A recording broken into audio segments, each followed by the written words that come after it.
सोनम से project papers लेने के लिए नील सोनम के कमरे में जाता है, जहां सोनम उसके साथ रोमांस करने की कोशिश करती है।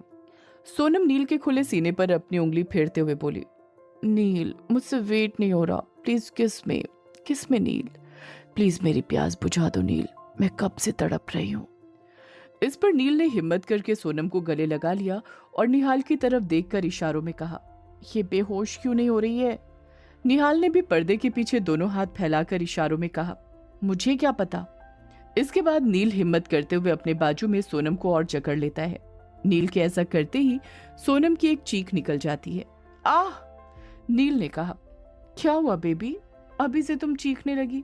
सोनम ने कहा, no way Neel, do it again, come on, show me your wildness. Neel ने अपने मन ही मन में कहा, हफ्सी औरत, प्यासी चुड़ैल, लगता है मुझसे ही प्यास बुझेगी तेरी। इतना कहकर नील ने सोनम को एक झटके से गोदी में उठा लिया। सोनम ने कहा, यस नील, अब वेट नहीं होता, come on Neel, remove my all clothes. ये सुनकर तो नील की आंखें हैरानी से फैल गईं। उसने अपने मन में कहा, चुड़ैल, अब तो मेरी जान छोड़ दे। और नील सोनम को गोदी में लेकर इधर उधर चक्कर लगाने लगा। नील के ऐसा करने से सोनम की आंखें बंद होने लगी और थोड़ी देर बाद सोनम बेहोश हो गई। सोनम के बेहोश होते ही नील ने एक गहरी सांस ली और निहाल को पर्दे से बाहर आने के लिए इशारा किया।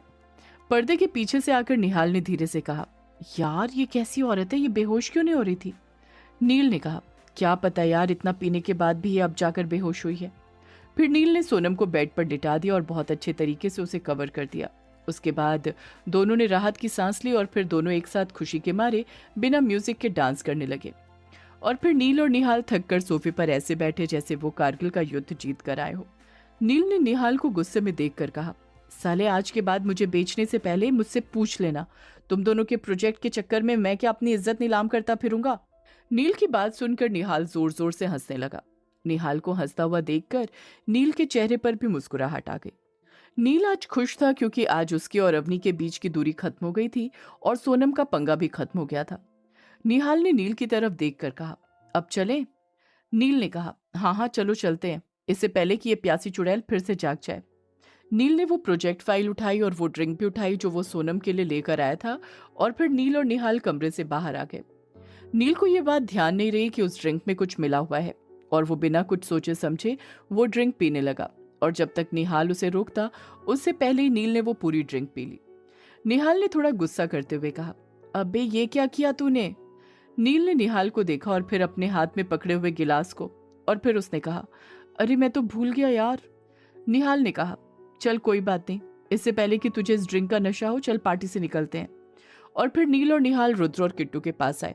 निहाल ने फाइल रुद्र को देते हुए कहा, ये पकड़ प्रोजेक्ट, इस प्रोजेक्ट के लिए मैंने और नील ने कितने पापड़ बेले हैं हमें ही पता है। नील ने थोड़ा रुद्र को गुस्से में देखकर कहा, और आज के बाद मुझे बेचने से पहले मुझसे पूछ लेना, नहीं तो मैं दादी को बता दूंगा। प्रोजेक्ट देखकर रुद्र के फेस पर एक स्माइल आ गई। रुद्र ने कहा, तुम तीनों यहीं रुको, मैं पटेल साहब से इस प्रोजेक्ट की बाकी की फॉर्मेलिटी पूरी करवा लेता हूँ ताकि फ्यूचर में कोई प्रॉब्लम ना हो। और ये कहकर रुद्र फाइल को लेकर वहां से चला गया। निहाल ने नील को देखा और नील ने निहाल को। दोनों ने इशारों इशारों में कहा, अब सही टाइम है किट्टू की ड्रिंक में कुछ ऐड करने का। थोड़ी देर में नील एक ड्रिंक लेकर आया और निहाल ने उसमें कुछ ऐड कर दिया। नील ने वो ड्रिंक किट्टू को देते हुए कहा, बच्चा, अब थोड़ी देर के बाद हम सब घर जाएंगे, तब तक तुम इसे पी लो। ये सुनकर किट्टू ने नील की तरफ एक स्माइल पास की और उसके हाथ से वो ड्रिंक ले ली, और फिर थोड़ी थोड़ी करके किट्टू ने वो ड्रिंक पी ली। इधर किट्टू नील निहाल आपस में बातें कर रहे थे, तो वहीं दूसरी तरफ नव्या एक कोने में चुपचाप खड़ी थी। तभी नव्या के पास चिराग आया। चिराग ने कहा, नव्या, तुम ऐसे ही खड़ी हो, क्या तुमने कुछ लिया नहीं? चलो ये ड्रिंक पी लो। नव्या ने कहा, नहीं चिराग, मैं ये ड्रिंक नहीं पी सकती, क्योंकि चिराग, मेरे दोनों भाई यहीं पर हैं, और अगर तुम चाहो तो आज मेरे भाई से मिल सकते हो। चिराग ने कहा, नहीं नव्या, ये सही टाइम नहीं है, मैं फिर कभी तुम्हारे भाई से मिल लूंगा। नव्या ने थोड़ा घबराते हुए कहा, चिराग, तुम समझ नहीं रहे हो, भाई के दोस्त निहाल जी ने मुझे यहाँ देख लिया है, इसलिए चिराग प्लीज तुम एक बार मेरे भाई से मिल लो। चिराग ने थोड़ा इरिटेट होकर कहा, नव्या, ये एंजॉय करने का टाइम है और तुम कह रही हो कि भाई से मिल लो, भाई से मिल लो। तुम इतना डरती क्यों हो? तुम्हें अपने भाई से डर लगता है क्या? नव्या ने कहा, मैं भाई से डरती नहीं हूँ, भाई की इज्जत करती हूँ।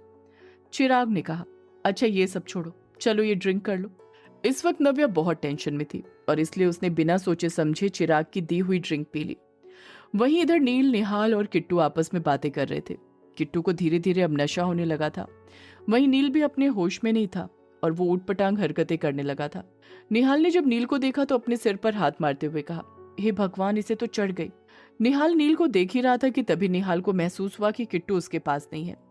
निहाल ने जब चारों तरफ नजर दौड़ाई तब उसे किट्टू दिखी। उसने देखा किट्टू एक आदमी के पास खड़ी थी जो पीछे से बिल्कुल रुद्र जैसा दिख रहा था और उस आदमी की पीठ किट्टू की तरफ थी। निहाल जल्दी से किट्टू के पास गया, तभी वो आदमी पलट गया, पर वो आदमी कोई फॉरेनर था। फॉरेनर ने निहाल की तरफ देखकर कहा, she is your wife? Nihal ने किट्टू को संभालते हुए कहा, no, she is not my wife, she is my bhabhi. इस पर फॉरेनर ने अपना हाथ आगे बढ़ाते हुए कहा, मिस भाभी, हाउ आर यू? निहाल ने अपने मन ही मन में कहा, अंग्रेज की औलाद मिस भाभी नहीं, ये मेरी भाभी है। फिर निहाल ने उस फॉरेनर को समझाते हुए कहा, no no no, she is not miss bhabhi, she is my sister in law. इस पर फॉरेनर ने कहा, ओहो, she is your sister in law, she is very cute and beautiful. इस पर निहाल ने उस फॉरेनर को एक फेक स्माइल देकर कहा, एक्सक्यूज मी। इतना कहकर निहाल किट्टू को पकड़कर दूसरी तरफ ले जाने लगा और फिर इन सब की वजह से अब निहाल का दिमाग भी खराब होने लगा।